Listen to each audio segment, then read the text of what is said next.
A partir de agora está gravando.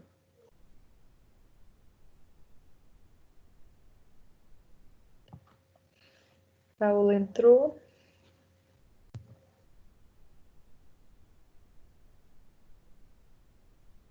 Gente, então assim, eu tentei fazer uma revisão bastante dirigida, bastante focada no que realmente vocês têm que sair dessa disciplina sabendo, tá?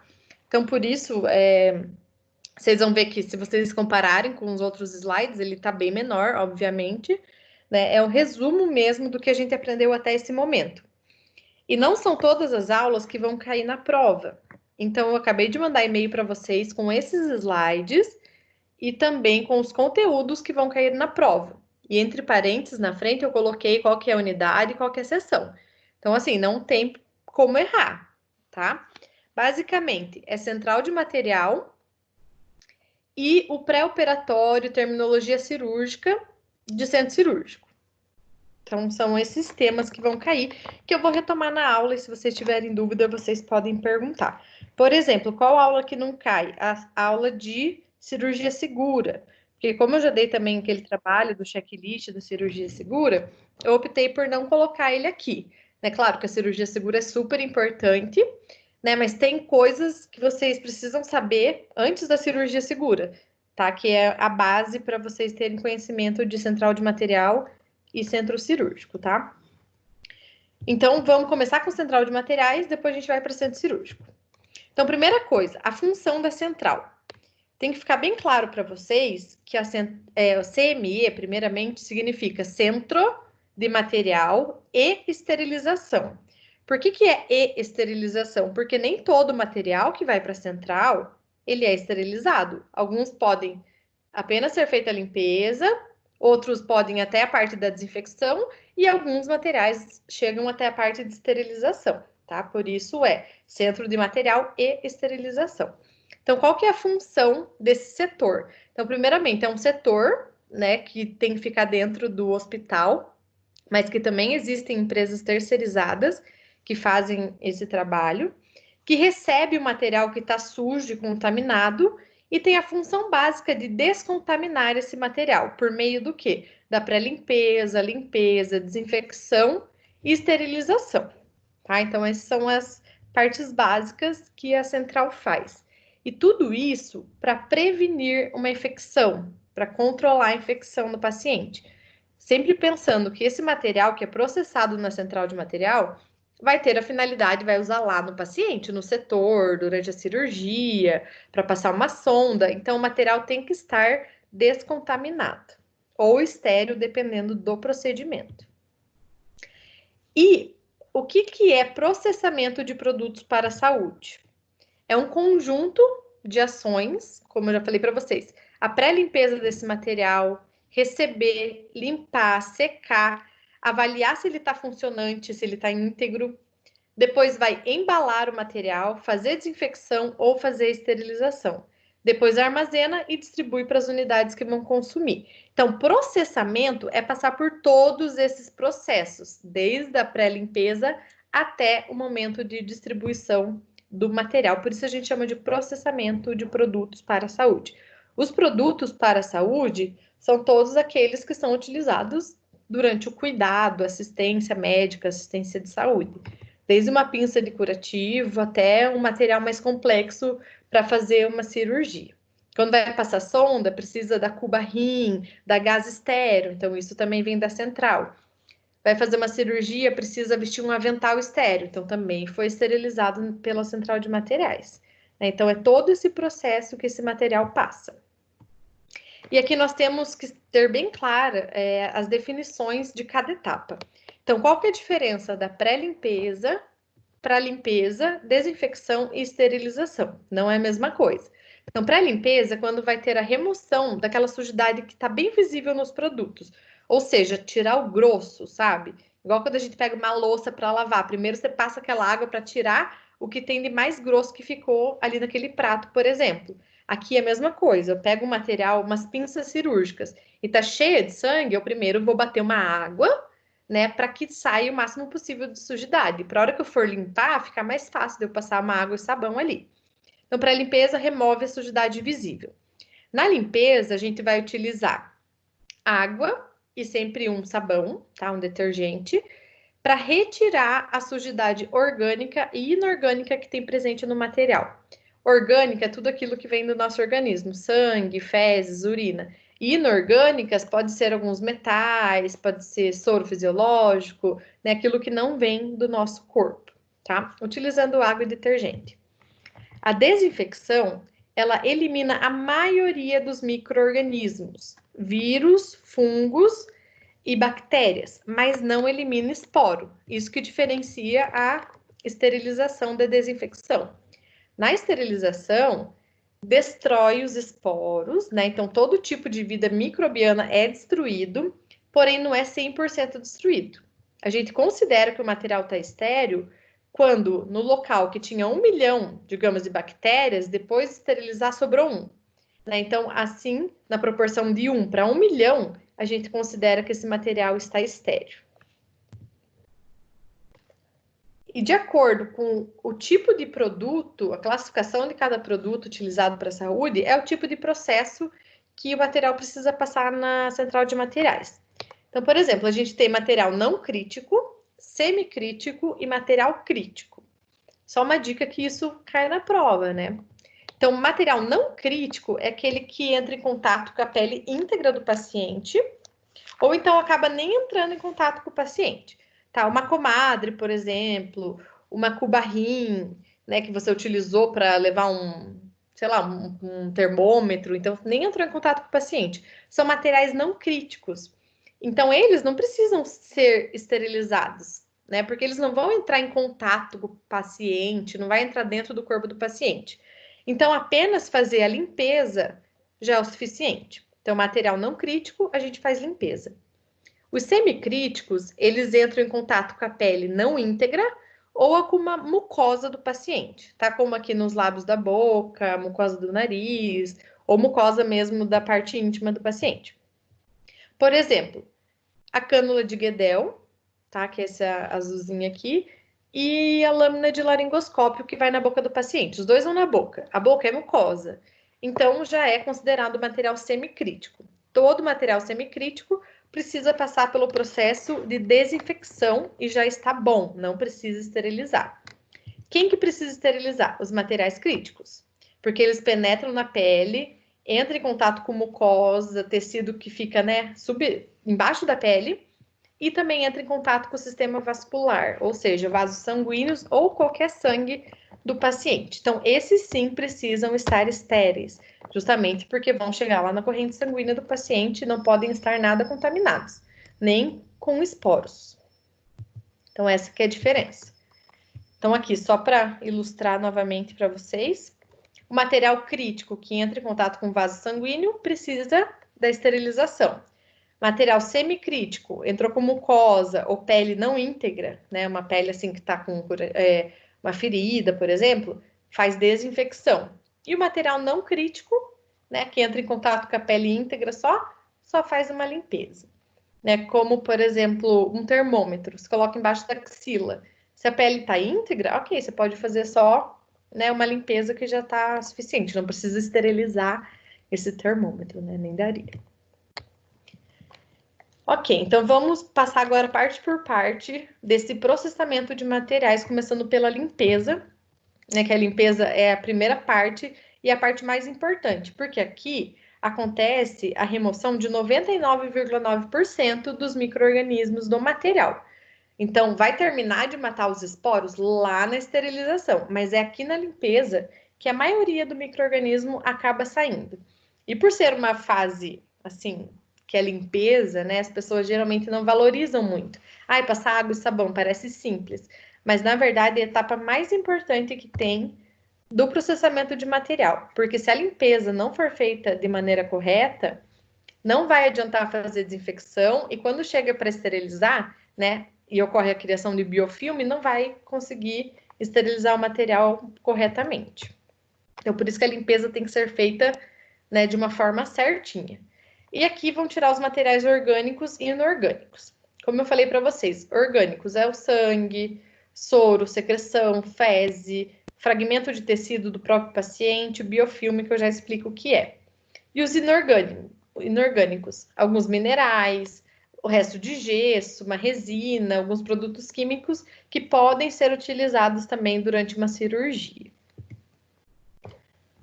Então, todo material que chega na central de materiais, ele vem com uma carga microbiana presente nesse material. Então, esse material da foto, ele tá sujo. Então, existe uma carga microbiana aqui dentro. Isso se chama biobardem. Biobardem é a carga microbiana presente, né, nos artigos hospitalares. E o que é o papel da central de materiais? Retirar esse biobardem, diminuir o máximo possível.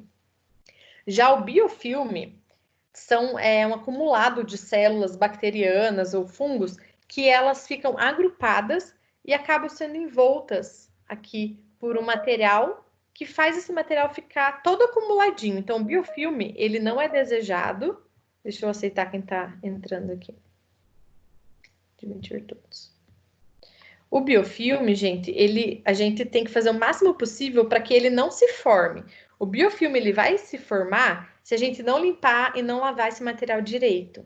Ou deixar o sangue secar no instrumental, sabe? Então a gente sempre tem que tomar bastante cuidado com isso. Porque uma vez que formou esse biofilme, se ele for para a máquina de esterilização, num instrumental, não vai esterilizar, porque os micro-organismos aqui são todos protegidos por essa camada. E a esterilização não vai dar conta de quebrar essa camada que fica em volta dos micro-organismos. Então, o biofilme, ele não é desejado e ele tem que ser evitado. E aonde que a gente consegue remover esse biofilme? Na limpeza. Por isso que a limpeza é a parte mais importante. Uma vez que formou biofilme e foi para esterilizar, não vai esterilizar aquele local. E para realizar a limpeza, sempre utiliza-se um detergente. Então, a gente pode usar ou um detergente neutro, tá? Comum, ou detergente enzimático. O melhor é o detergente enzimático, mas claro que um detergente neutro faz a função dele, né? Que é de remover a sujidade. E qualquer produto que limpa e remove a sujeira, né, é um detergente.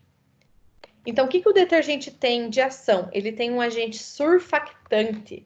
Esse surfactante faz diminuir a tensão superficial, ou seja, deixa a superfície do material lisa, né? Igual você passar na calçada sabão em pó e sair escorregando, né? Então, diminui essa tensão. E daí favorece a remoção da sujidade. Então, a sujidade vai, digamos assim, escorregar do material por causa do detergente. Diferente de passar só uma água. Se passar só água no material, não vai resolver.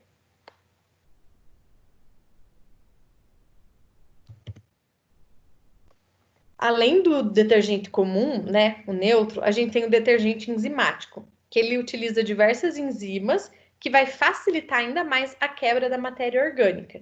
Então, além de ele diminuir essa tensão superficial, né, deixar mais liso para o micro-organismo escorregar, ele consegue fazer quebras, né, de vários, por exemplo, de carboidrato, de proteínas, né, e de todos os componentes que existem ali no instrumental. Então, geralmente, esses detergentes enzimáticos têm de 5 a 6 tipos de enzimas diferentes, tá? E ele é bastante utilizado na parte da limpeza. Então, ou usa tanto manual, mesmo você dilui, né, dentro de um recipiente com água, não vai usar ele puro, tá? Porque tem que diluir. Ou então é utilizado na lavadora ultrassônica, que também precisa diluir. E sempre utilizar escovas e esponjas para fazer essa limpeza desse material.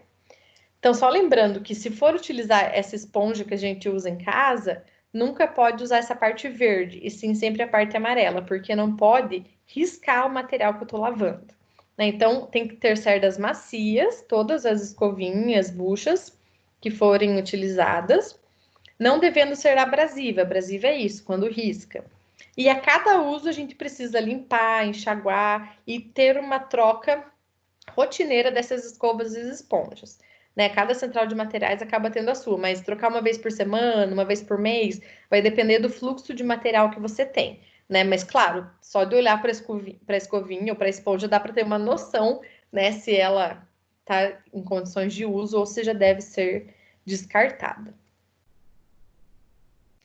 Então, aqui, só para relembrar vocês, né, que para lavar as pinças, tem que sempre abrir todas as pinças para conseguir lavar bem no meio delas, aqui nas ranhuras que elas têm, né? Para lavar todas as reentrâncias, porque se deixar a pinça fechada, a gente não vai conseguir ter acesso a todas as partes. E nunca lavar todas de uma vez só, você tem que pegar uma por uma e ir lavando uma por uma, tá? Com bastante cuidado. Sempre pensando em tirar toda a carga microbiana e também evitar que faça formação de biofilme. Aqui, ó, limpeza, né, com escovinha. Provavelmente esse é o detergente enzimático, né, que ele tem essa cor mais azulada.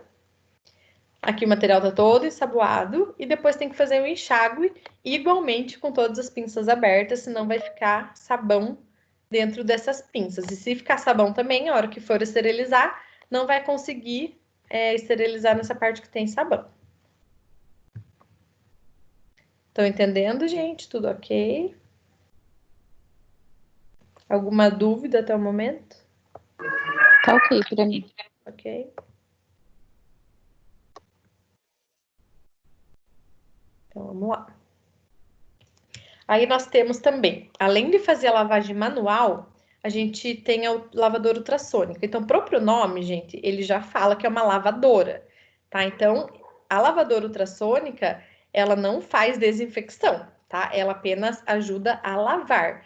E ultrassônica por quê? Porque utiliza o ultrassom, ou seja, ondas sonoras inaudíveis, tá? Que ficam como se fosse borbulhandinho, e a hora que entra em contato com o material, elas eclodem e geram um vácuo. E isso faz que qualquer sujeira que ainda fique no material, ele saia. Como se fizesse uma pressãozinha, uma bombinha de vácuo que fica entrando em contato com o material. Geralmente vai ficar na lavadora por uns 10, 15 minutos, 20 minutos aproximadamente, que é o tempo da lavadora encher de água, colocar o detergente, fazer o processo e depois esvaziar a lavadora, tá? E a lavadora, ela lava desde pinça, né, de vídeo, como essa aqui, por exemplo, bem comprida, quanto pinças, alguns materiais canulados que encaixam aqui nas conexões. Então, assim, é uma lavadora bem boa e bastante utilizada. Essa daqui é bem pequena, mas tem de vários tamanhos, tá? Tem lavadoras ultrassônicas bem maiores e também tem umas bem pequenininhas, para clínica odontológica, por exemplo. Tá? Mas ela é muito boa para ser usada. Ela substitui a limpeza manual? Nunca. Nunca, nunca, nunca. Não importa quantas lavadoras ultrassônicas tenha no hospital, eu sempre tenho que fazer a limpeza manual. Então, eu vou pegar bucha, vou pegar escovinha, detergente e vou lavar material por material. E depois eu posso colocar aqui na lavadora ultrassônica, né, naqueles materiais mais complexos, né, para ajudar. Então, como se fosse uma garantia mais dessa limpeza, tá? Mas não substitui. Então, aqui, só explicando o processo dela. Elas geram bolhas bem microscópicas, que quando entram em contato com o material, elas implodem, né? Ou seja, ela não explode para fora, ela é para dentro, e gera um vácuo que vai remover a sujidade que está grudada no material, certo? Então, aqui é só um exemplo, né? Uma foto, eles estão montando a carga para colocar na lavadora ultrassônica. E depois que sai da ultrassônica, né, precisa ainda fazer o enxágue abundante, justamente para o detergente não ficar grudado no material. Se você não enxaguar direito, ele fica, né, grudado e vai dificultar a esterilização mais tarde. Existem jatos de água que ajudam também a fazer esse enxágue, ou é embaixo da torneira mesmo. Deixa eu ver quem está entrando aqui.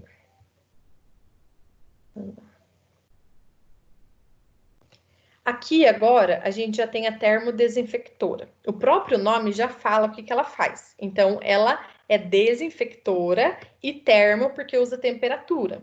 Então, ela faz a desinfecção por meio da temperatura da água. Então, vai remover a sujidade, né? Além de fazer a desinfecção, primeiro ela limpa, lava esse material com água e com sabão. E depois vai colocar a água quente a 80 graus para fazer o enxágue, que é o momento que vai estar fazendo a termodesinfecção dos materiais. Então, como que esse material chegou e como que ele vai parar nessa máquina? O material chega sujo, a gente faz a pré-limpeza, lava ele na mão, coloca na ultrassônica e depois, se tiver, coloca na termodesinfectora, aí o material já vai sair feito a desinfecção. Oi, pode falar. Oi? Acho que não era nada. E nessa termodesinfectora, são máquinas bem grandes, né? Maior do que nosso tamanho, geralmente, bem altas. E serve tanto para instrumental cirúrgico, né? Aquele de aço inox, quanto para material inalatório. O material inalatório, como ele tem bastante lúmen por dentro, né? Ele é mais difícil de lavar. Então, essa termodesinfectora ajuda bastante nessa parte para garantir, mesmo que o material está bem limpo e que foi feita a desinfecção correta nele. Então, esses dois tipos podem utilizar. E depois que sai da termodesinfectora, ela faz uma pré-secagem, mas o material não sai totalmente seco. Então, precisa pegar uma compressa branquinha e secar material por material, tá? Pode ser uma compressa, né, ou um tecido mesmo. Tem que ser branco para a gente conseguir ver a sujidade que sai nele. E também não pode liberar fibras, né, ou liberar uns pedacinhos, digamos assim, do tecido no material. Senão esse material, né, imagina, vai para frente, às vezes pode parar lá na barriga, dentro da barriga de um paciente. Então não pode soltar nenhum tipo de fibra. Deve ser cor clara, né, para verificar a sujidade. Para secar também existe ar medicinal, né, que tá estéreo, ele não vem sujo. Dentro dos lumens também dos materiais, porque é muito difícil secar os materiais por dentro, quando eles têm lumenzinho. E sempre tomar cuidado para a gente não recontaminar esse material. Lembra que eu falei que tem o BioBarden? Então, o BioBarden é a carga microbiana do material. Depois que passa pela termodesinfecção, esse material sai sem quase nada de micro-organismo, bactérias, fungos, mas ainda tem alguns esporos.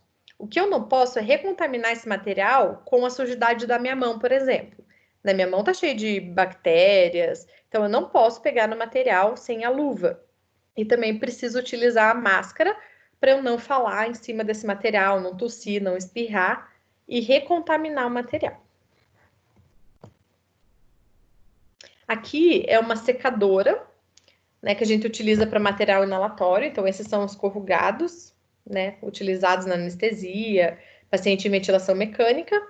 Então, aqui de dentro, onde a gente encaixa, sai ar quente e daí seca bem rapidinho. Questão de 20, 30 minutos, já secou tudo por dentro. Agora, imagina secar esses corrugados na mão, né? Seria quase impossível ou possível, mas demorando 1 hora em cada um deles.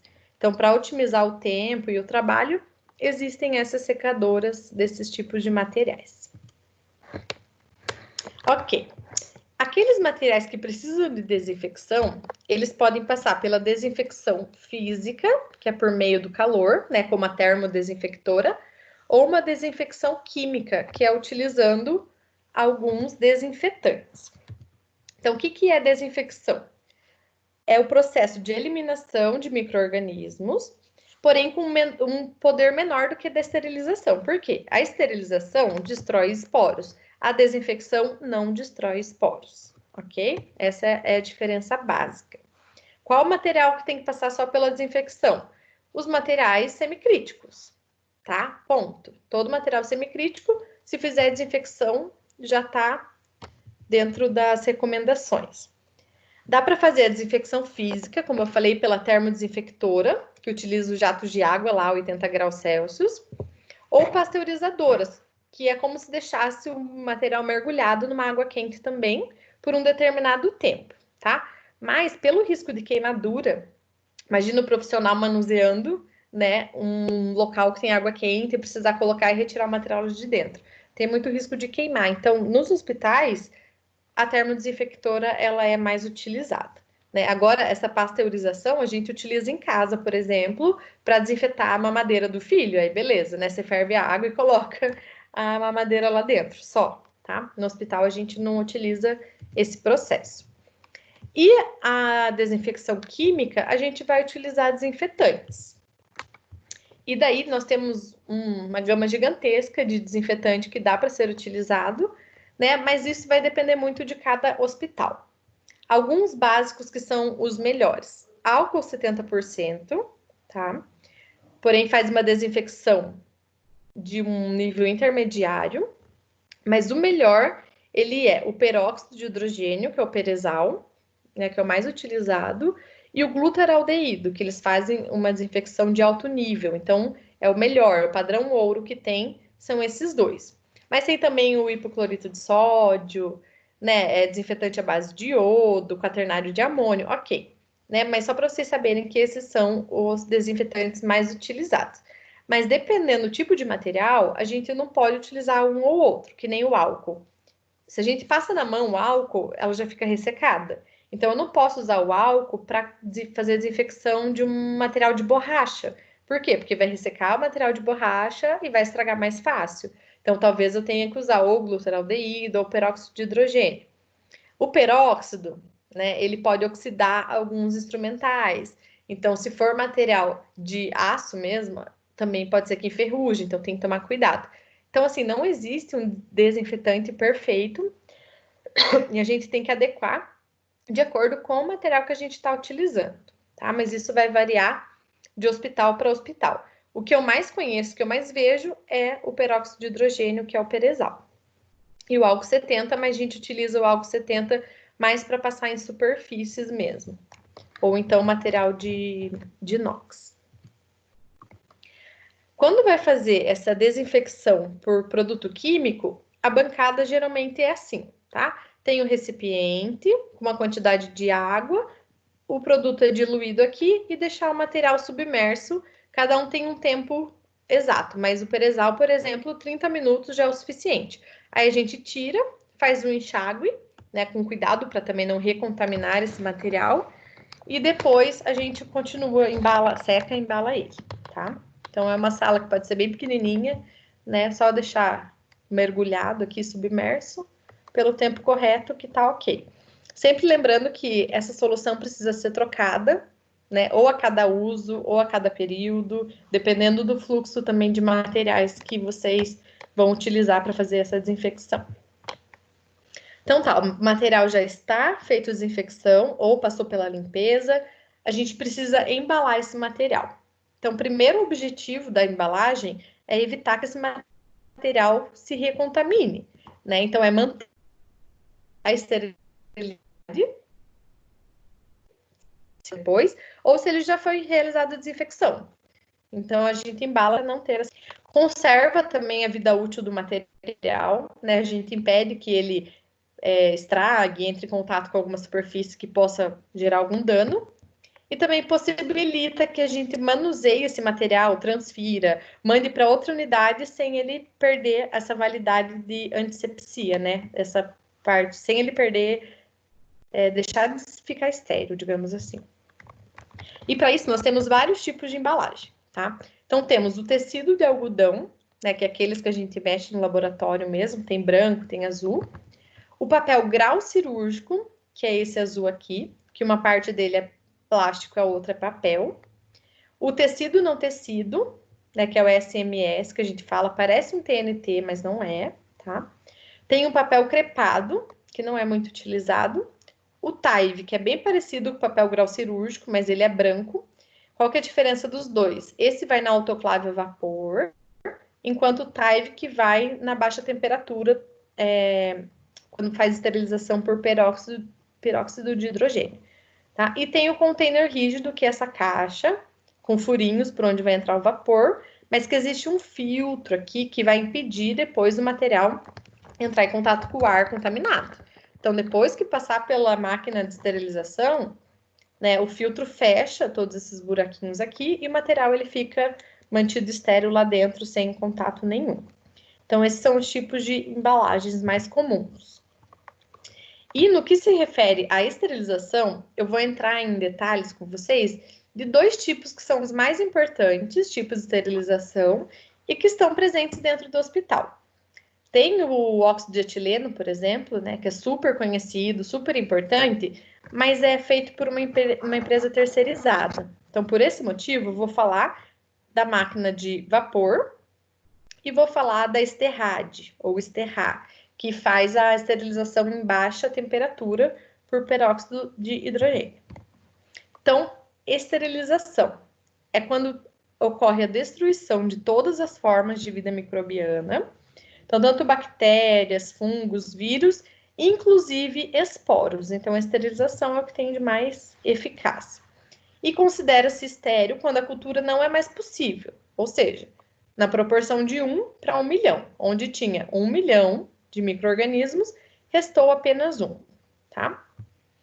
Quando fala em cultura, é quando a gente passa algo, tipo como se fosse um cotonete, né, no instrumental, digamos assim, depois passa nessas placas e espera ver se vai crescer alguma coisa. Né? Por exemplo, aqui toda essa parte que está cinza é porque cresceu um micro-organismo. O certo era ficar laranjinha desse jeito. Tá? Então, aqui houve crescimento, esse tem crescimento, esse tem crescimento. Então, isso é fazer cultura. É deixar um tempo, né, nessa placa para ver se vai ter crescimento de micro-organismos. Então, o vapor saturado sob pressão é a autoclave comum, né, que a gente tem nos hospitais. Então, a autoclave utilizada no hospital é por vapor saturado à pressão. Então, primeiramente, o que essa máquina, essa autoclave faz? Remove o ar e gera um vácuo lá dentro. A hora que tem vácuo, aí que vai entrar o vapor. Esse vapor, né, vai ficar exposto com o material e vai chegar a uma certa temperatura e uma certa pressão. Aí vai esterilizar. Depois tem que remover o vapor e fazer a secagem do material para ele não ficar molhado, tá? Então, esse é o ciclo que acontece na autoclave. Precisa saber de todo esse desenho, professora? Não, não vai cair na prova esse desenho, tá? Mas o que vocês precisam saber? Os 5 passos que ocorrem na esterilização a vapor, né? Que tem um vácuo, isso é muito importante porque tem um teste que só vai verificar se o vácuo realmente foi feito de forma adequada. A entrada do vapor, então a qualidade da água tem que estar boa, porque vai gerar vapor. O vapor, ele é úmido, ele vai entrar em contato com o material vai ficar um pouco molhado. É uma panela de pressão, então precisa de pressão, temperatura e tempo para esterilizar. Depois tem que retirar o vapor e fazer a secagem do material para ele não ficar molhado. Então, sabendo esses 5 passos, eu já fico feliz. E saber qual temperatura que atinge por quanto tempo que eu considero que o material está estéril. Então, essas autoclaves, elas são reguláveis, né? Então, eu posso escolher qual é a temperatura que eu quero trabalhar com elas. E nós temos 2 opções. Podemos trabalhar a 121 graus Celsius, tá? Ela vai chegar até 121 graus. Aí eu tenho que deixar exposto o material por 15 minutos. Ou eu posso trabalhar a 134 graus, aí eu só deixo 3 minutos e meio. Em qual momento que vai acontecer isso? Aqui no momento 3, tá? Porque enquanto tá retirando o ar, entrando vapor, eu não conto como exposição do material. Eu só conto como exposição a hora que tá tudo ok, tudo pronto, atingiu a temperatura certa, aí vai começar a esterilizar. Então, chegou a 121 graus, deixa por 15 minutos, 134 graus, 3 minutos e meio. Quando que eu escolho uma temperatura ou outra temperatura? Isso vai depender do material que você vai esterilizar. Então, eu vou esterilizar uma borracha. Eu não vou colocar a borracha 134 graus. Vou colocar 121, né? Aí vai ter que ficar um pouquinho mais de tempo. Tá? Então, é isso que vai fazer vocês definirem qual a temperatura que vocês querem deixar na máquina de vocês. Isso daqui, essa configuração, ela é feita geralmente por quem instala a autoclave. E geralmente, assim, quando você aperta o botão 1, é um exemplo, tá, gente? Não é a regra.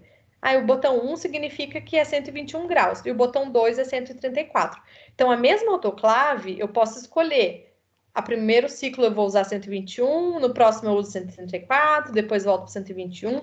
Então, essa variação, ela é possível, né? Não é porque você configurou ela 121 que ela vai ficar a vida inteira fazendo só 121 graus. Não. Você pode mudar de um ciclo para o outro, dependendo do material que você colocou ali dentro.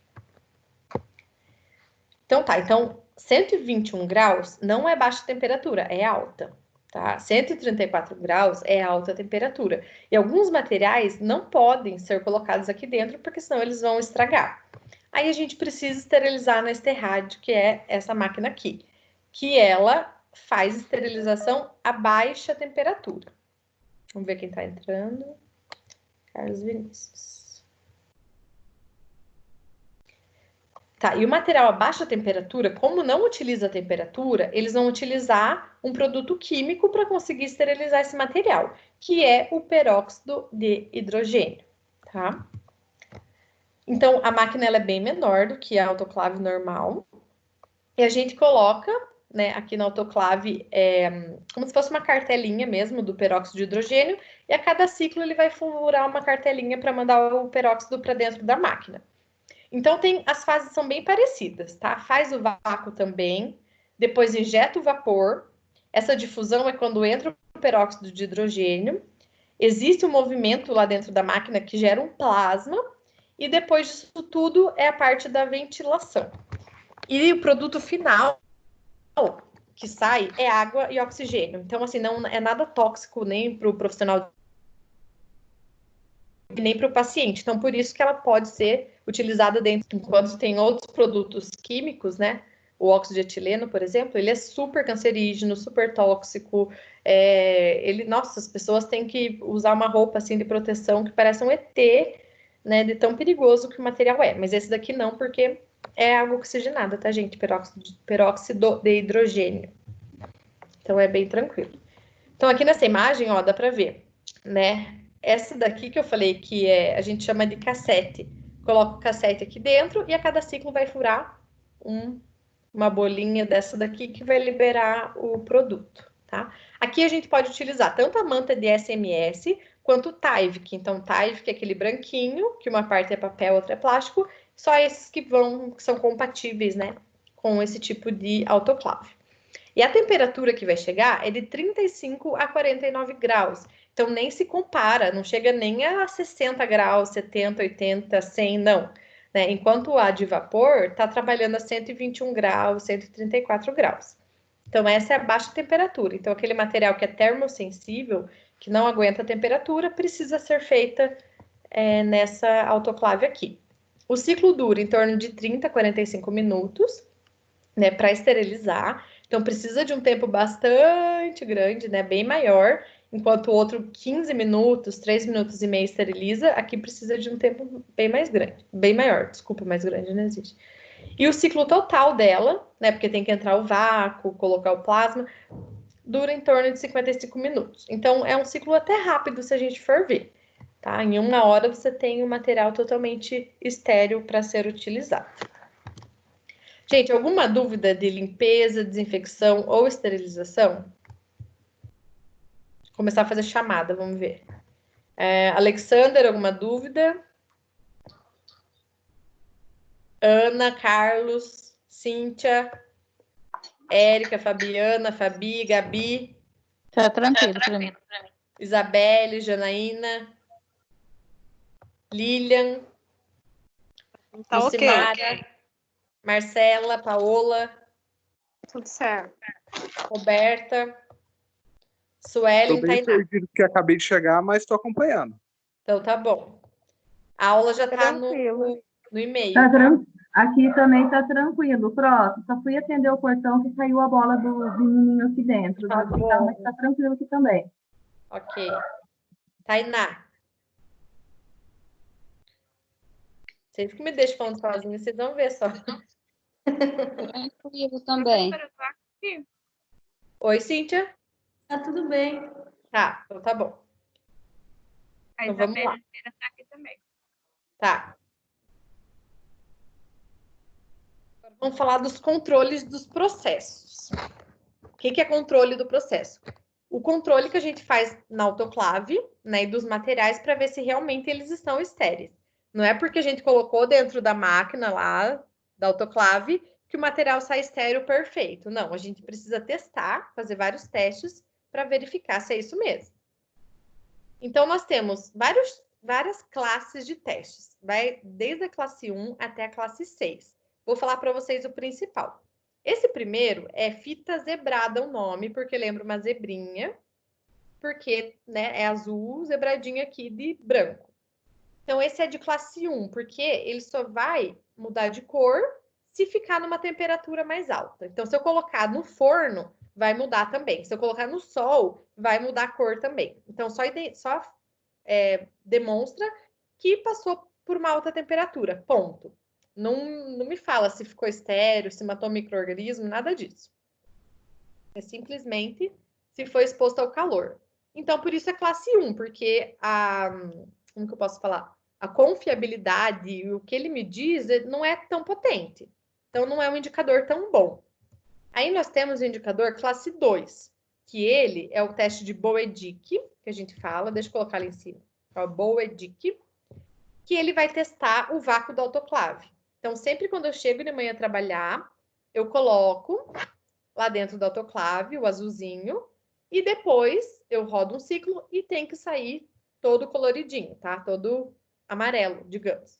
Aí eu sei que o vácuo está funcionando. Porque se o vácuo não estiver funcionando, significa que está com bolha de ar lá dentro. E se tiver bolha de ar, a hora que eu ligar o vapor autoclave, não vai esterilizar uma parte do meu material. Então, não vai resolver. E para eu saber se o teste Boedic deu certo, ele não pode ficar nem um pouco manchado de azul. Então, se ele tem que ficar amarelo, tem que estar amarelo inteiro. Tá? Então, ele testa o vácuo. E nós temos o integrador químico, que é de classe 5, que esse sim, ele vai me indicar se chegou na temperatura certa, se chegou na pressão correta e se ficou o tempo correto lá dentro exposto ao vapor. Então, ele me indica 3 parâmetros ou até mais, tá? Então, ele deve ser utilizado em todas as caixas cirúrgicas. A gente sempre põe um integrador químico dentro de cada caixinha cirúrgica. Tá? E depois a gente só vai conseguir ver a hora que for usar lá na mesa de instrumentação se realmente atingiu. Então, ó, aqui tá falando insuficiente, correto, e aqui, digamos, mais do que correto. Então, tem que ficar inteiro verdinho essa parte. Tá? Então, aqui, ó, que tá todo roxo, tem que ficar inteiro verde. Agora, se só metade ficar roxo, metade ficar verde, daí você não pode confiar na esterilização e tem que mandar o material esterilizar novamente. Ok? Então, fita zebrada vê temperatura, Boedic vê vácuo, o integrador químico, ele vê 3 parâmetros ou mais, como pressão, temperatura e tempo de exposição. E o mais importante de todos, né, que é o melhor, é o de classe 6, que é o indicador biológico.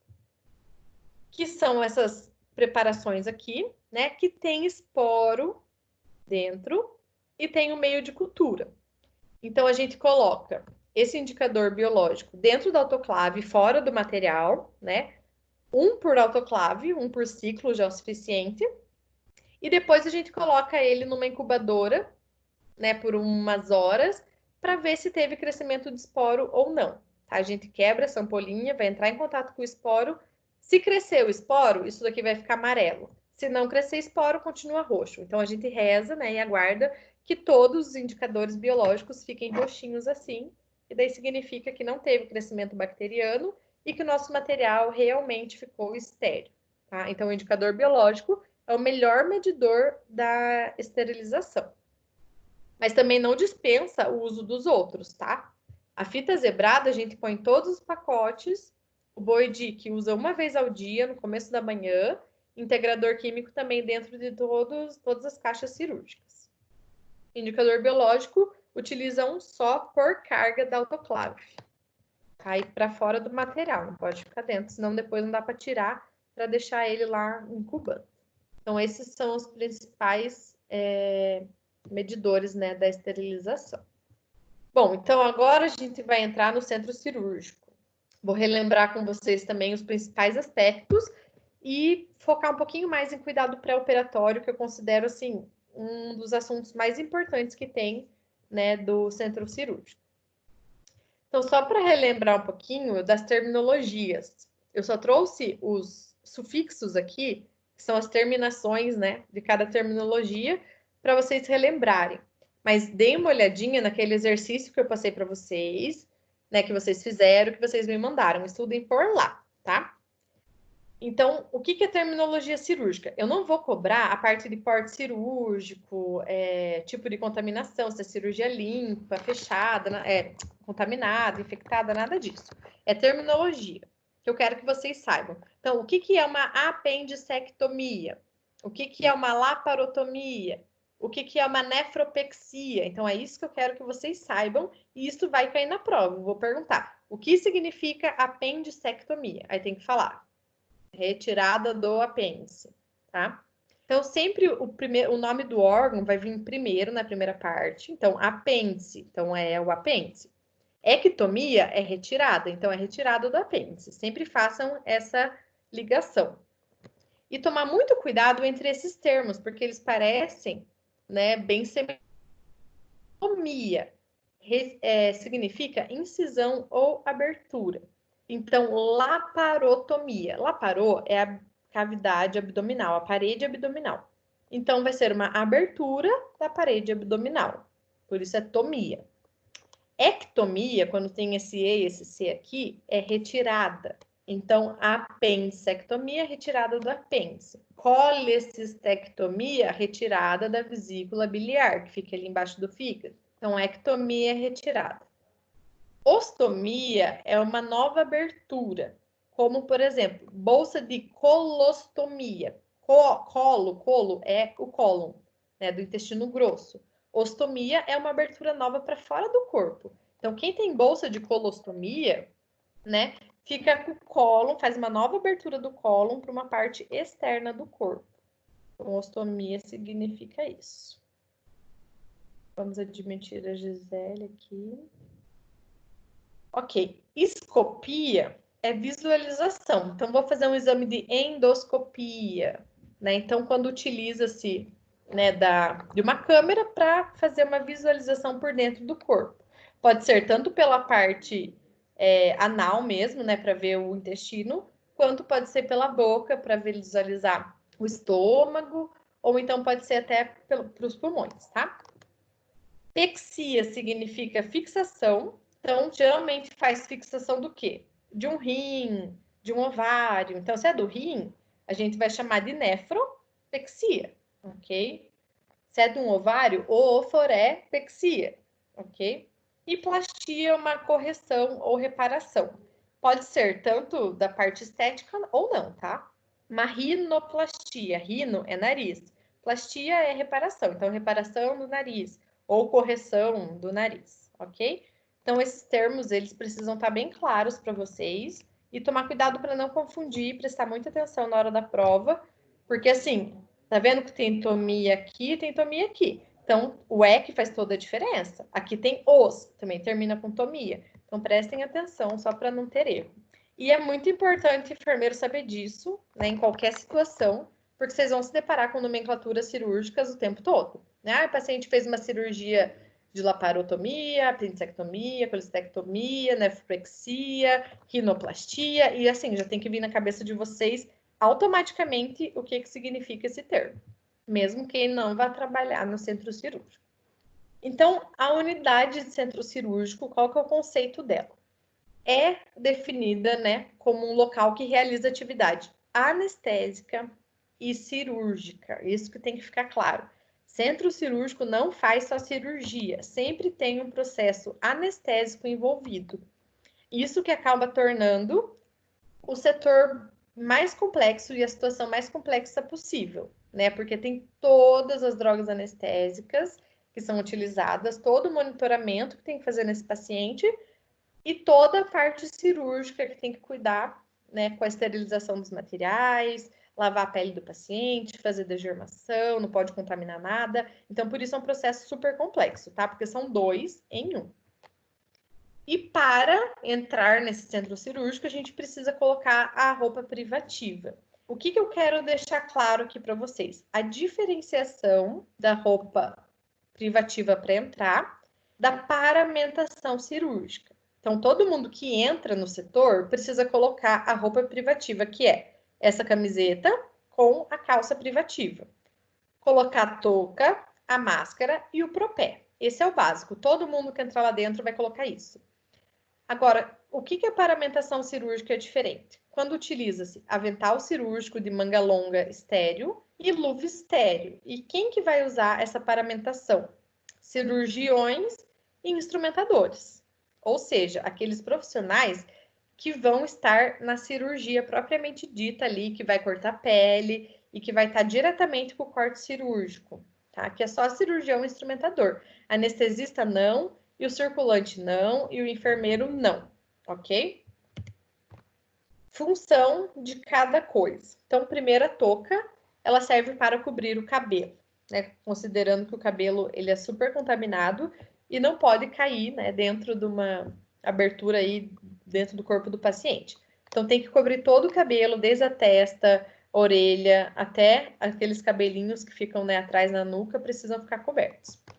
A máscara, né, eu acho que eu nem precisava falar, porque a gente tá vivendo um momento que todo mundo tá vendo a importância da máscara, mas ela tem uma proteção de via dupla. Protege o paciente do nosso espirro, tosse, e protege o profissional também de alguma gotícula de sangue que possa espirrar no rosto do paciente, do profissional, e acabar entrando em contato com a mucosa da boca ou do nariz desse profissional de saúde.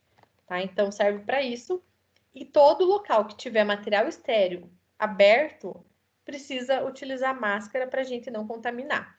Ah, mas eu não tô com tosse nem espirro. Mas só de falar, a gente já libera algumas partículas, né, da nossa saliva para o meio ambiente. Então, viu o material aberto, exposto, estéril, já coloca a máscara. O óculos, né, obviamente vai proteger os olhos dos profissionais contra respingos de sangue e secreção, certo? E não pode tampar só na frente, ele tem que ter também essa proteção lateral, então tem que ser tampado na frente e do lado, porque numa dessa, o instrumentador, né, tá com o rosto de lado e pode vir um sangue, né, respingado ali pela lateral do óculos. Então, precisa ser fechado nesses dois lados. E o propé a gente coloca por cima do nosso sapato, né, que a gente veio de casa, justamente para deixar o ambiente mais limpo, tá? E menos contaminado.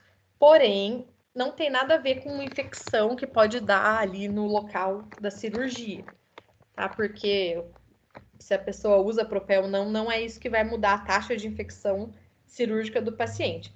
Mas, né, existe assim, um tabu ainda muito grande que tem que usar propé, mas pelo menos para manter o ambiente limpo, ele serve, ele é bem utilizado. Tem pessoas que não utilizam propé, mas tem o sapato privativo que já fica dentro, né, do centro cirúrgico, dentro do armário, e só é utilizado lá. Aí tudo bem também, aí nem precisa colocar o propé. Única coisa é que o sapato, né, nessa foto tá errado, por exemplo. Olha o peito do pé da pessoa como fica exposta, né? Então precisa ser um sapato fechado, que cubra o peito do pé e tem que ser do material que dê para lavar. Porque se cair sangue, secreção, né, é mais fácil de fazer essa limpeza do que se for um tênis de tecido, por exemplo.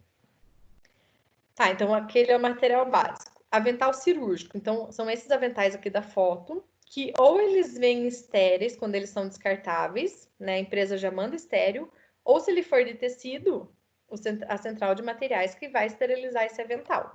Tá? Então, tem toda uma forma correta, uma técnica certa para vestir esse avental e depois colocar a luva estéreo por cima. Então, também serve tanto para proteger o profissional, né, das secreções, mas principalmente por ele ser estéreo, ele mantém todo o campo aqui cirúrgico estéreo, né? Então, evita que contamine a área que está sendo operada. E a luva estéreo é a mesma coisa, né? Também vai evitar a contaminação caso não, desculpa, gente. A mão, primeiramente, vai estar limpa, desgermada, caso a luva fure, tá? Mas a luva, ela serve justamente para proteção. Porque antigamente, as pessoas operavam com a mão, sem luva mesmo. Mergulhava a mão numa solução e daí já saía operando, né? E tinha muito risco de passar doenças, né? Contaminação para o profissional de saúde. Então, por isso, foram, né, introduzidas essas luvas estéreis para sua utilização. É uma proteção do profissional mesmo, ao mesmo tempo que você está mexendo, né, dentro do corpo do paciente também com uma luva estéreo, não uma luva, né, que pode só estar contaminada. Tá? Então, esses são os materiais. Paramentação cirúrgica é o avental cirúrgico estéreo com a luva estéreo, que só cirurgião e instrumentador que vão utilizar. Bom, em relação aos momentos operatórios, nós temos 3. Nós temos o pré-operatório, tá? Que é antes da cirurgia. Então, é desde o momento que o paciente decide operar até a hora que ele é colocado na mesa cirúrgica, tá? Lá dentro da sala operatória. O transoperatório é a mesma coisa que intraoperatório, tá? Intra é dentro, trans é durante. Então, durante a cirurgia ou dentro da cirurgia, é desde que coloca o paciente na mesa cirúrgica até transferir ele para a sala de recuperação anestésica. E o pós-operatório é desde a hora que ele chega na sala de recuperação pós-anestésica até que ele receba alta do cirurgião, não é alta hospitalar. É depois que ele volta para o retorno várias vezes e o médico fala: agora você está de alta, não precisa mais voltar aqui, que está encerrada a sua cirurgia, tá? Então tem esses 3 momentos. Vamos focar bastante agora no pré-operatório, nos cuidados. Já tivemos aula de transoperatório, mas não vai cair na prova, vai ficar para a prova 2. E o pós-operatório também, a gente ainda não teve aula, mas também fica para a prova 2, tá? Então agora a gente foca no pré-operatório. Então, o pré-operatório é composto por vários cuidados e é um momento bem delicado do paciente, né? Que ele vai ter bastante medo, bastante ansiedade. Então, é importante que o enfermeiro do centro cirúrgico faça uma visita pré-operatória para fazer uma avaliação do paciente, retirar as dúvidas dele, fazer orientação sobre os cuidados pré e também já checar se tiver alguma alteração ou faltando algum exame ou tiver algo que precisa ser corrigido a tempo antes da cirurgia. Primeira coisa, os exames importantes que devem ser feitos no pré-operatório. Exame de urina, tá? Justamente para verificar se o paciente tem uma infecção urinária, basicamente é isso. O exame de coagulograma, para ver em quanto tempo o sangue dele está coagulando, isso é muito importante quando a gente pensa numa incisão cirúrgica, em cortes, que o paciente pode ter uma hemorragia, então tem que estar dentro da normalidade. A tipagem sanguínea, que é para verificar qual o tipo sanguíneo desse paciente, como vai fazer cirurgia, pode ser que ele precise de uma transfusão sanguínea. Um hemograma completo para a gente verificar hemácia, hematócrito, quantidade de plaquetas e células brancas, né, que fazem a defesa do corpo. Um parasitológico de fezes, raio-x de tórax, né, para ver as condições pulmonares, e um eletrocardiograma. É claro que isso, né, é o básico.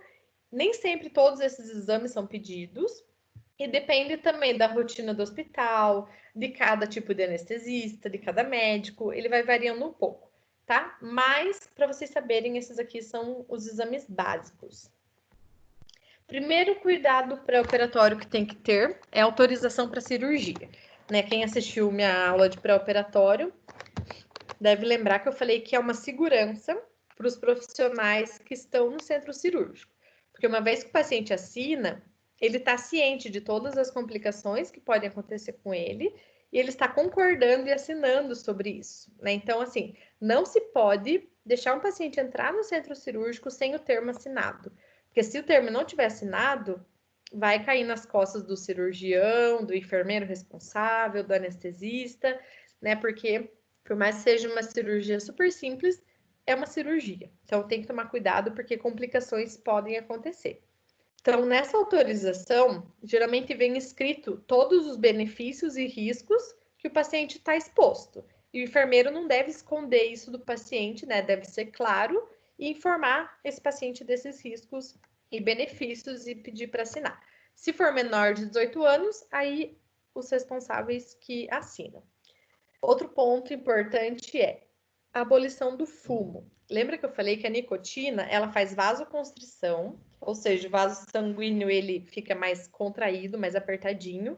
Isso vai dificultar que o sangue com oxigênio e outros nutrientes chegue ao tecido de uma forma normal. Isso vai retardar o processo de cicatrização e pode dar uma infecção e causar até necrose em alguma parte do corpo do paciente. E se tratando de uma cirurgia, a gente espera que aquela cicatrize, né, dentro do tempo correto, né? Mas se é um paciente fumante, provavelmente vai retardar, vai demorar um pouco mais para cicatrizar. Então, é importante falar para o paciente parar de fumar pelo menos um mês antes da cirurgia. É quase óbvio que eles não conseguem, né? Mas reduzir o máximo possível, né, de quantidade de cigarros por dia e tentar uma semana antes da cirurgia diminuir esse consumo ou realmente parar. Sem falar também que vai ajudar a reduzir a quantidade de secreção que pode estar presente no pulmão e vai prevenir complicações pulmonares e anestésicas. Alguns anestésicos, eles são administrados pela via inalatória, ou seja, pelo pulmão do paciente. Então, um paciente que é fumante não vai ter a mesma resposta, né, uma resposta tão boa quanto aquele paciente que não é fumante. Por isso que a gente orienta a parar de fumar um tempo antes da cirurgia. Já o preparo intestinal não é indicado para todos os casos, né? Ele promove o esvaziamento parcial, né? Não dá para garantir que foi esvaziado totalmente o intestino, né? Mas ele evita que durante a cirurgia o paciente acabe evacuando, né? O que aumenta muito o risco de infecção, dependendo do local que for a cirurgia, né? Então, por isso, a gente vai diminuir a possibilidade de estar contaminando a cavidade abdominal ou sítio cirúrgico se for realizado o preparo intestinal. Quem que vai fazer o preparo intestinal? Principalmente o paciente que vai operar o intestino ou vai operar alguma outra cavidade ali que fica perto do intestino, e pacientes que vão fazer uma prótese de quadril, que muitas vezes evacuam na mesa de cirurgia e às vezes tem até que cancelar a cirurgia por conta disso, né? Então, são algumas das indicações. Para o paciente que vai fazer uma cirurgia na tireoide, não precisa, né, fazer um preparo intestinal no paciente. O peso e a altura, se a gente conseguir checar de verdade, é melhor. Se não, pergunta para o paciente. Última vez que se pesou, quantos quilos estava e qual que era a altura a última vez que se mediu. Porque a quantidade de anestésico, ela é regulada de acordo com o peso do paciente. Tá? Então, geralmente, os anestésicos são assim, 0,5 miligramas para cada quilo de peso. Então, por isso, a gente tem que saber quanto que o paciente pesa. A coleta de sangue também é essencial, principalmente para cirurgias de grande porte, né? Cirurgias mais complexas, que tem muito risco de perda sanguínea. Então, em vez de deixar para fazer a tipagem sanguínea no meio da cirurgia, já colhe o sangue antes, manda para o laboratório, para pelo menos saber, né, se o paciente é O positivo, O negativo, A, B ou AB. Tá? Isso já facilita bastante. E sempre o certo, né, é já coletar o sangue. E se for perder muito sangue, o próprio cirurgião já faz a reserva desse sangue. Então, ele fala, ó, dia 24 de abril, eu quero reservar, sei lá, dois concentrados de hemácia. Aí já deixa reservado. Se precisar, o enfermeiro liga e pede. Orientar o paciente em relação a todos os procedimentos que ele vai passar de uma forma mais sutil, né? A gente não vai falar, olha, vai entubar, vai colocar um cano na sua traqueia, vai ficar respirando de forma mecânica. Tem coisas que o paciente não precisa saber. Então, a gente orienta e tira dúvida daquilo que ele quer saber. Então, a gente pergunta, o que você sabe sobre anestesia? Ah, eu sei tal coisa. Você quer saber algo mais? Se ele falar que sim, a gente explica. Se falar que não, parou a explicação por ali. Da cirurgia, a mesma coisa. O que o senhor sabe sobre essa cirurgia? Ah, e o que você gostaria de saber? Ponto, tá? Agora, algumas outras orientações são importantes. Que vai chegar no centro cirúrgico, que vai demorar para começar a cirurgia um pouco, porque tem todo um preparo, até anestesiar, que depois vai para a sala de recuperação pós-anestésica. Então, já avisar os familiares dessa rotina mesmo do centro cirúrgico, para eles não ficarem tão ansiosos, achando que a cirurgia está durando 8 horas e o paciente já está na sala de recuperação faz 2 horas e eles não sabem, né? Então, todas essas orientações, elas são pertinentes. Em relação ao jejum, que é um dos cuidados mais importantes no pré-operatório. A Sociedade Americana de Anestesiologia, ela tem a indicação certinha, cada tipo de dieta, quantas horas tem que ficar em jejum. Para a dieta geral, que é comida normal, arroz, feijão, batata, carne, tem que fazer jejum de pelo menos 8 horas, certo? Se for uma dieta mais leve, né, uma sopinha, por exemplo, 6 horas já é o suficiente. E se for uma dieta líquida, um chá, um suco, de 2 a 4 horas. Mas para os pacientes não se confundirem, né, com 2, 6, 8 horas, a gente sempre orienta pelo menos 8 horas em jejum, ok? De comida. Mas, gente, de água, até 2 horas pode tomar um copinho de água, tá? Mas bebeu água, aí sim tem que esperar 2 horas para depois fazer a cirurgia. Qual é a finalidade do jejum? É evitar que o paciente tenha conteúdo no estômago, ele acaba vomitando esse conteúdo e, por estar anestesiado, esse conteúdo vá para o pulmão e broncoaspire. Então, o jejum é para evitar a broncoaspiração, tá? É por isso que o paciente faz jejum. Importantíssimo também tomar banho antes da cirurgia, tá? Para remover a sujidade, né, e micro-organismos que estão presentes na pele. E isso vai ajudar para evitar que dê uma infecção ali do sítio cirúrgico, né? Sítio cirúrgico é o local da operação. Então, o paciente deve tomar banho com água e sabonete comum, na maioria das cirurgias, E com clorexidina degermante só em casos de implante. Então, se for colocar um parafuso, um pino, uma placa, um silicone, vai ficar algo dentro do corpo do paciente, ou algo estranho, né, que não é dele, aí precisa tomar banho com clorexidina degermante, tá? Caso contrário, normal, água e sabonete comum, que o paciente já está habituado a utilizar, já é o suficiente. Sempre deve se retirar a prótese dentária, porque na hora que vai entubar o paciente, né, vai abrir a boca dele, pode sair a prótese ou acontecer algum dano, quebrar algum dente, né? E as próteses são caras. E no pior das hipóteses, pode causar obstrução das vias aéreas mesmo, né? A dentadura do paciente sai do lugar, aí o paciente para de respirar, né? A hora que você vai ver lá, a saturação dele de oxigênio está caindo, então a prótese que saiu do lugar. Então, sempre paciente que usa prótese precisa retirar antes de ir para o centro cirúrgico. A questão de maquiagem, esmalte, lente de contato, né? A gente também discutiu que a maquiagem ela deve ser evitada para a gente conseguir ver realmente a cor da pele da pessoa, para ver se ela não está ficando cianótica ou se está muito amarelada. Então, seria ideal não ir de maquiagem. O esmalte se dá por conta do oxímetro de pulso, que alguns oxímetros mais antigos não conseguem fazer a leitura se o paciente estiver com esmalte principalmente escuro, né? Mas igual eu já comentei com vocês, testa o oxímetro, vê se ele está funcionando. Se ele realmente não funcionar, daí você tira o esmalte do paciente, tá? Porque eu tenho dó de tirar o esmalte dele, só se precisar. E a lente de contato precisa ser retirada para não ter perigo de ressecar no olho e deixar o paciente cego. Então, isso precisa ser perguntado, porque eu uso lente de contato, mas as pessoas não sabem, né? Porque eu não fico usando óculos, então ninguém imagina. Só quem me conhece, né, mais de perto que sabe. Então, sempre tem que perguntar e orientar para tirar a lente de contato. E todas as joias, pulseiras, correntinhas precisam ser retiradas por causa do uso do bisturi elétrico, que pode causar queimadura no paciente, tá? Essa é a explicação para a retirada de joias. Os sinais vitais devem ser aferidos antes de ir para o centro cirúrgico para verificar se tem alguma alteração. Se o paciente tiver hipertenso, tem que ser medicado antes de ir para o centro cirúrgico, né? Se vê que o paciente está com febre, tem que suspender a cirurgia. Então, sinais vitais sempre deve ser verificado. A medicação pré-anestésica, né, o anestesista que prescreve, e ela é administrada em torno de 30 a 60 minutos antes de ir para o centro cirúrgico. Ela é utilizada principalmente para diminuir a ansiedade do paciente, né? O paciente às vezes fica nervoso, muito agitado, toma uma medicação pré-anestésica, já fica mais calmo. Porém, além disso, tem vários outros benefícios, como, por exemplo, já ajuda a produzir amnésia e sedação do paciente. Então, a partir daquele momento, ele já começa a ter perda de memória, né? Então, quando ele voltar da anestesia, da cirurgia, às vezes ele nem vai lembrar o que aconteceu depois que ele acabou de tomar esse pré. Ajuda a diminuir a dor que o paciente possa estar sentindo.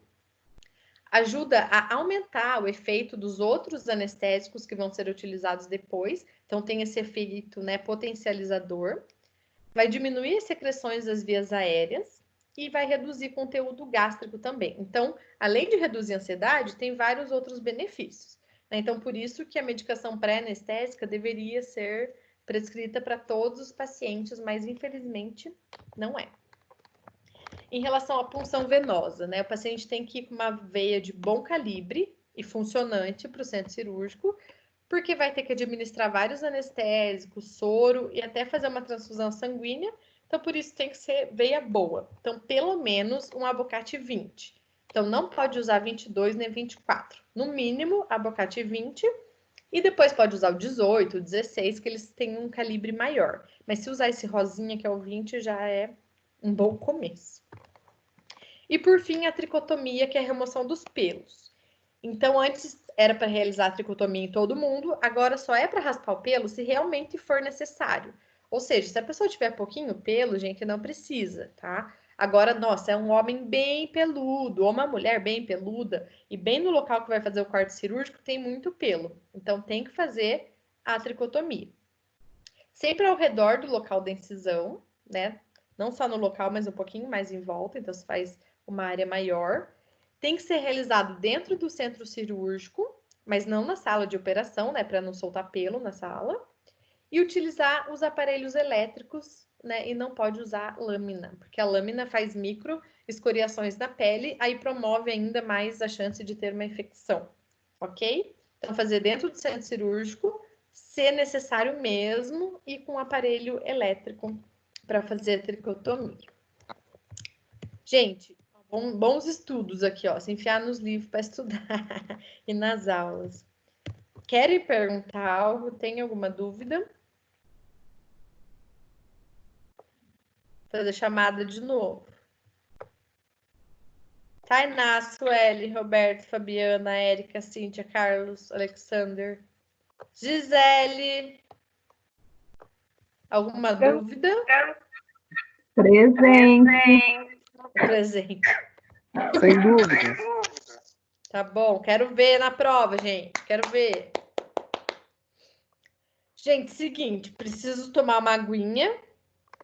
E logo a gente volta. Vamos só fazer um intervalinho rápido. A gente volta para fazer um quiz que eu preparei para vocês. E vocês conseguem jogar da casa de vocês acreditam? Que legal. Sim, o Kahoot, que vocês já estão acostumados. Então, põe o celular para carregar, deixa ele funcionando, vê se ele está com internet. A gente volta daqui uns 10 minutos, pode ser? Ou querem mais tempo? Pode ser. Ou tá bom. Pode ser. Beleza. Então, 15 para as 9 a gente volta. Não saiam, tá bom? Senão tem que aceitar todo mundo de novo. Logo eu chamo vocês.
vou ficar parado.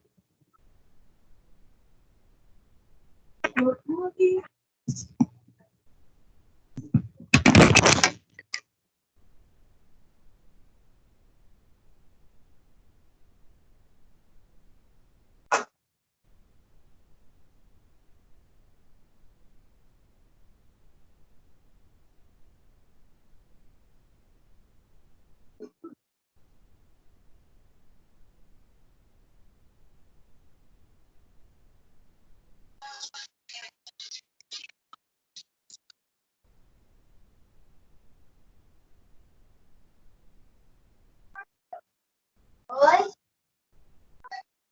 Quê? Ainda não. Poxa, por quê?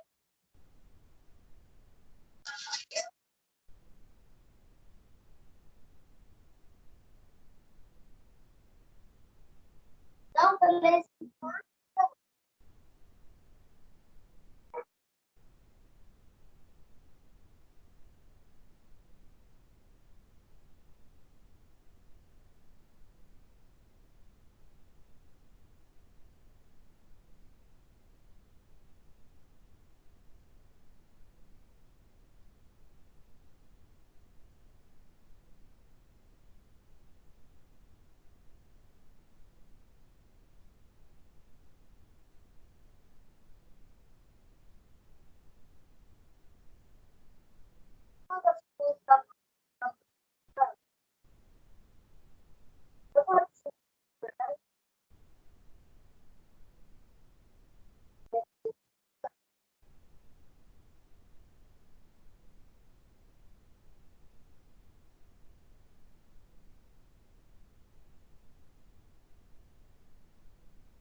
Oi, voltei. Gente, pega o celular, entra no kahoot.it que vocês vão começar a jogar. Professora, deixa eu perguntar uma coisa, senhora. Ó, aham. A atividade de checklist, a senhora peraí, só um não pouquinho. lançou nota? Oi, pode falar. A atividade de checklist, a senhora não lançou nota? O checklist eu lancei. É que no meu água não tem? Não tem? Não. Tem certeza? Uhum. Mas eu acho que tá escrito cirurgia segura. Ah, sim. É Então, por acho isso. que tem. É. Nem sempre eu lanço o mesmo nominho certinho. É isso? Era isso. Gente, então tá. Entra lá no kahoot.it e coloquem esse número aqui, por favor. Vocês ouvem a musiquinha ou não?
Quem que entrou e colocou só um pontinho ali? Põe no nome pra gente saber quem que tá participando. Ó, tem 11, estão faltando 6 pessoas para entrar. Alguém tá com dificuldade?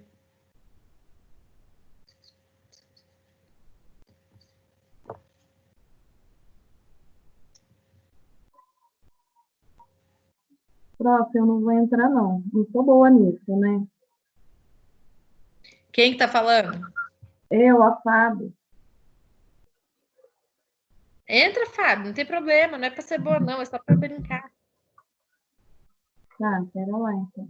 Tá bom. Ai, não sou boa de mexer com essas coisas também.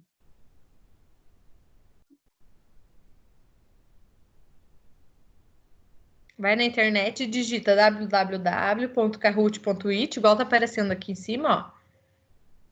Aí vai pedir o número do PIN, você coloca esse e depois vai pedir o seu nome, daí você põe seu nome. Tá, tô entrando. Tá.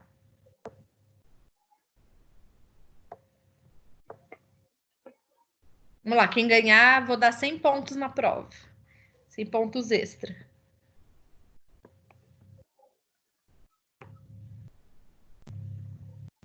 Quero ver.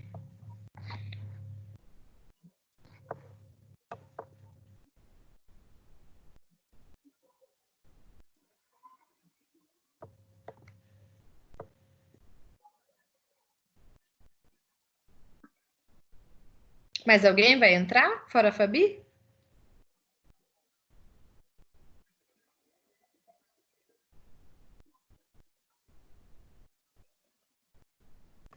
Ai, não tá dando certo. Mas por quê? Porque, não sei, apareceu aqui nickname. Ah, tá, meu nome, claro. Isso, nickname é seu Fugi da nome. aula de inglês. Isso. Aê, agora pronto. Pronto, Gente, deu vamos certo. começar então. Obrigada, prof. Nada. Ó, vai ganhar quem responder mais certo e mais rápido. Então, não adianta responder certo, mas demorar 20 segundos, tá? Então, bora lá. É quem que caiu aqui. Se alguém cair do jogo, tenta entrar de novo, tá? Guardem esse número aí. Érica. Ok. Vamos começar. Vai aparecer a pergunta vai ficar ali em cima, tá? Então, não tem problema. Qual a função da central de material e esterilização?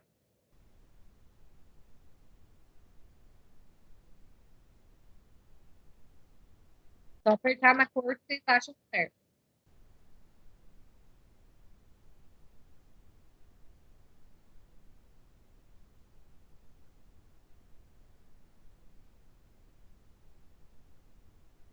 Jesus amado!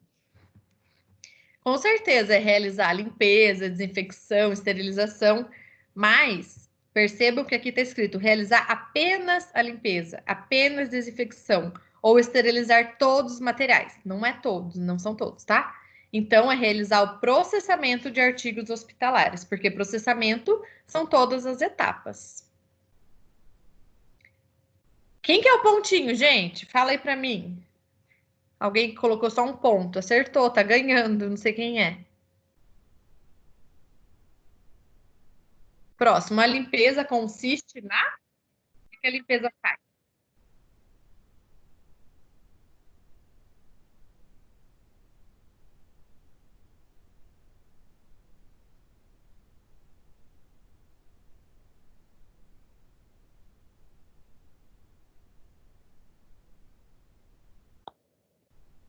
E remove a sujidade.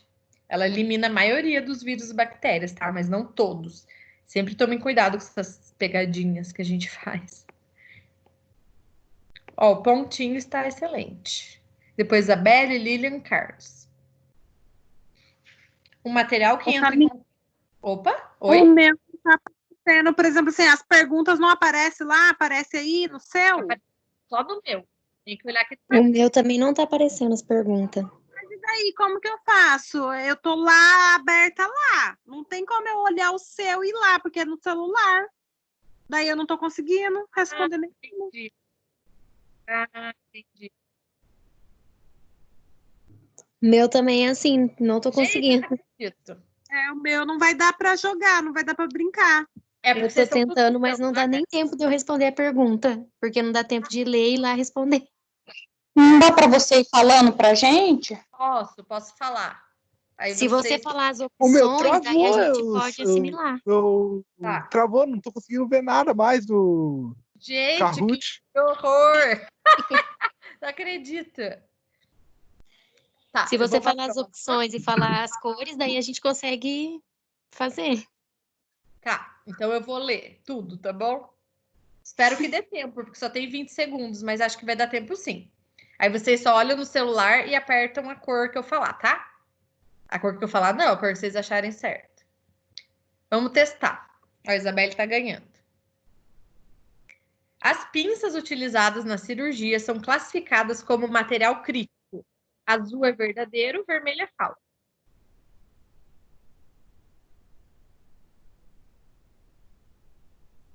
Aí, verdadeiro.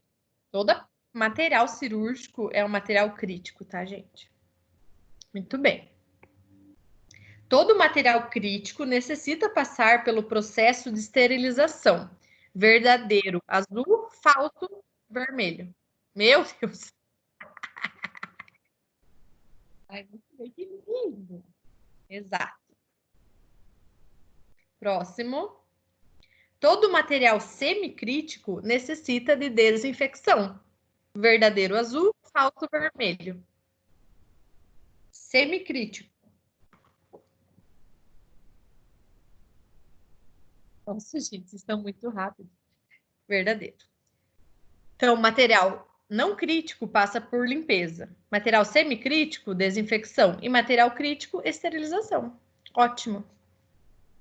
A Isabelle está ganhando, a Ana está quase alcançando, a Lilian também. O que é biobarding? Vermelho, um detergente enzimático. Azul, é uma termodesinfectora. Amarelo, é uma etapa do processamento de material. E verde, carga microbiana presente no instrumental. O que é biobarding?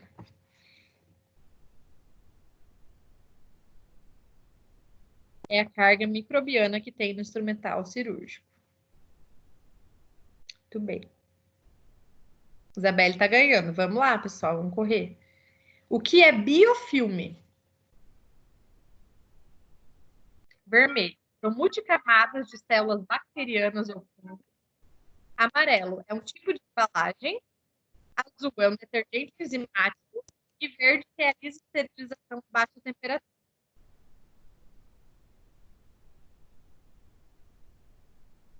Biofilme são multicamadas de células bacterianas, né, que ficam agrupadas e depois elas vão impedir que o material ele seja esterilizado. Então, é péssimo esse biofilme. Nossa, a Isabelle está respondendo muito rápido. Considera-se um material estéril quando sua cultura não é mais possível, em uma proporção de vermelho, 1:500, amarelo, 1:100.000, azul, 1:1.000.000, ou verde, 1:1.000. Nossa, não consegui ouvir.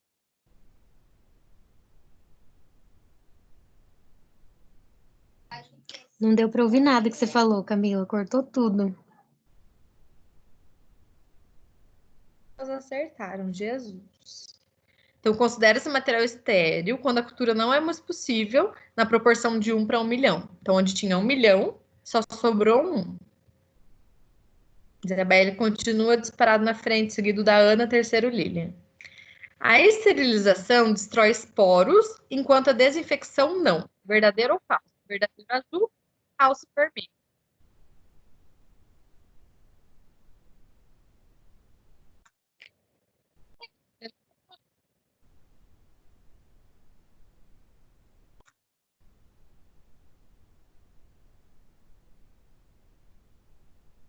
O meu travou. O meu Tô travou. vendo. Só 3 responderam. O meu também travou. Tá. Vamos aguardar.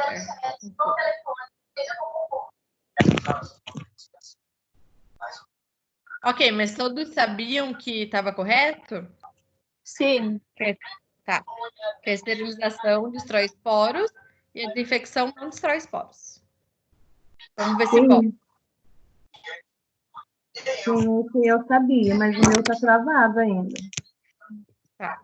Na autoclave de vapor saturado sob pressão, a 121 graus, quanto tempo o material tem que ficar? 5 minutos verde, 10 minutos amarelo.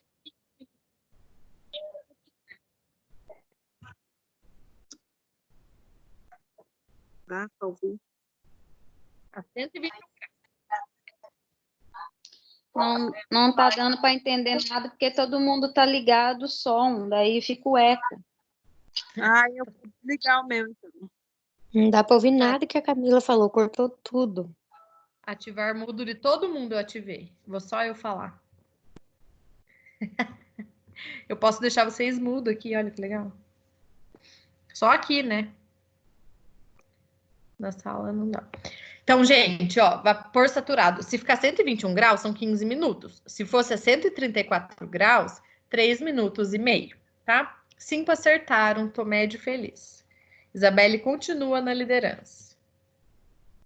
A esterilização por peróxido de hidrogênio atinge qual temperatura? 20 a 39 graus vermelho, 35 a 49 graus amarelo, 50 a 79 azul, 80 a 99 verde.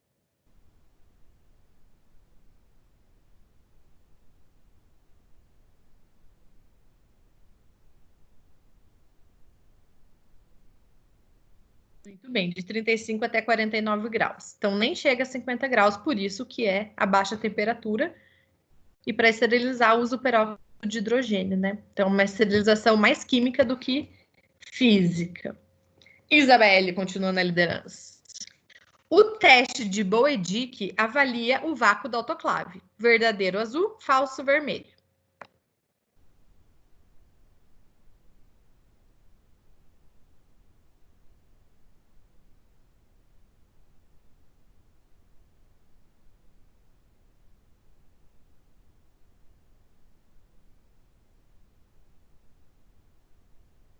Nossa, todo mundo acertou, parabéns.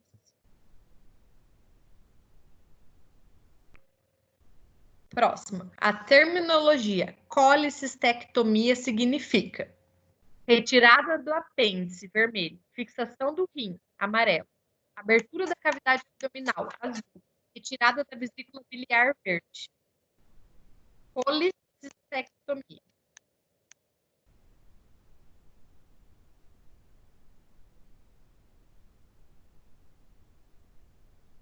Gente, tô chocada. Colicistectomia, retirada da vesícula biliar. Né, não vem tão fácil, né, assim, de saber, mas cole é isso, tá bom? Apêndice seria apendicectomia. Abertura da cavidade abdominal é laparotomia. E fixação do rim é nefropexia. Próxima. O que significa laparotomia? Já dei resposta. Abertura da cavidade abdominal, vermelho. Retirada do apêndice, amarelo. Fixação do ovário, azul. E a outra não está aparecendo. Laparotomia. Vê.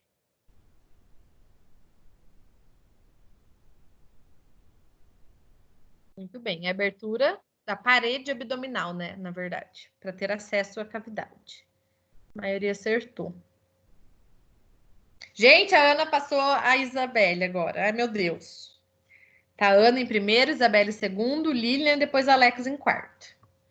Dá tempo ainda. O avental e luvas estéreis compõem a paramentação cirúrgica, sendo utilizada por cirurgiões e instrumentadores. Verdadeiro azul, falso vermelho. Paramentação cirúrgica, avental e luvas estéreis. Verdade ou falso?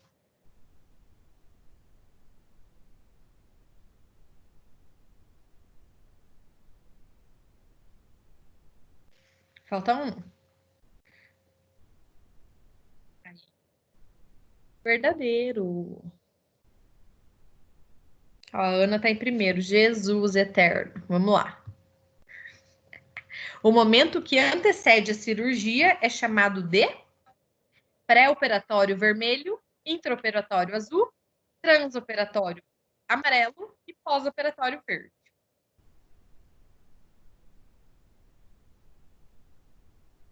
Super fácil, né? Vou colocar essa questão na prova. Tudo bem, pré-operatório. Ana, Isabelle, Lilian e Alex. A nicotina retarda a cicatrização da ferida cirúrgica, pois causa vasoconstrição, reduzindo a circulação nos tecidos. Verdadeiro azul, falso vermelho.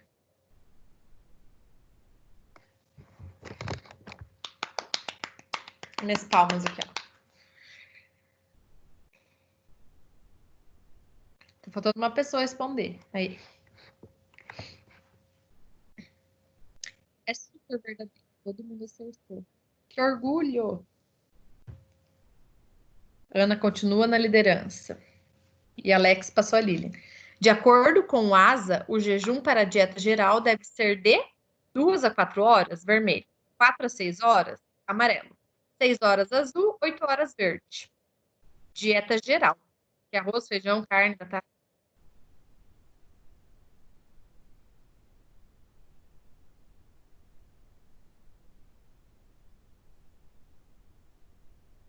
Oito horas, gente, dieta geral. Líquido, que é de 2 a 4 horas, e uma dieta leve, 6 horas, tá bom? Mas a geralzona mesmo são 8 horas. Ana continua na liderança. Todos os pacientes devem tomar banho com clorexidina antes da cirurgia. Verdadeiro azul, falso vermelho.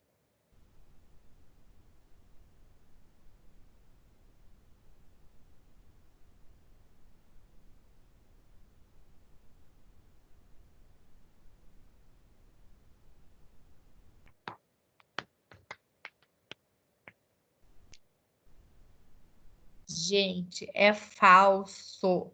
Não são todos os pacientes que têm que tomar banho com clorexidina.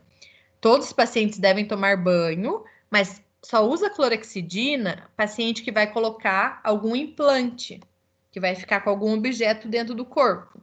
Paciente que só vai cortar e fechar, toma banho com água e sabão normal, tá? Então não são todos. A maioria errou. Mas tudo bem, dá tempo ainda de corrigir isso para a prova. Penúltima, a punção venosa deve ser de bom calibre, sendo no mínimo com abocate. Número 18, vermelho. Número 20, azul. Número 16, amarela. Número 22, verde. Qual que é o calibre mínimo aceitável para ir para a cirurgia? Muito bem. É o número 20. Aqui, o tamanho do calibre, ele é ao contrário do número. Quanto menor o número, maior o calibre, tá? Por isso que tem que ser 20, 18 ou 16. 22 e 24, nem pensar. Vamos para a última. Ó, a Ana está em primeiro, Isabelle em segundo. Depois Alex e Lilian. A função da medicação pré-anestésica é reduzir a ansiedade, vermelho. Reduzir conteúdo gástrico e secreção pulmonar, amarelo. Produzir amnésia e sedação, azul.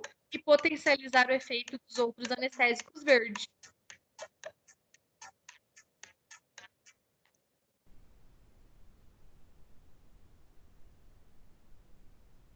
Todos acertaram, porque todas as respostas estão corretas. Né? Como eu comentei, não é só reduzir a ansiedade, tem vários outros benefícios, né, que a medicação pré-anestésica ela faz. Vamos ver quem ganhou. A Ana, gente, parabéns. Vamos bater palma para a Ana. Ana, primeiro lugar, a Isabelle ficou em segundo e o Alex ficou em terceiro. E a Lilian provavelmente em quarto. Parabéns, gente. Estou muito feliz. Pessoal, por hoje era isso. Alguém que tiver alguma dúvida, se quiser mandar pelo WhatsApp ou perguntar aqui, eu estou disponível para responder dúvidas, tá? Ô, professora, acho que Oi. a senhora devia dar os 100 pontos para os 3 primeiros, hein? Falei que eu ia dar 100 pontos para quem ganhasse. A Ana ganhou. Vamos ver se ela vai precisar dos 100 pontos. Mas eu tô brincando, gente. Eu não posso dar ponto pelo quiz, tá? Era só para vocês participarem.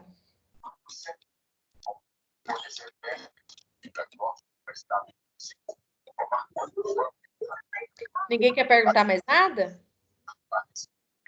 Não, acabou Não? a aula. Não. Vou parar de gravar agora.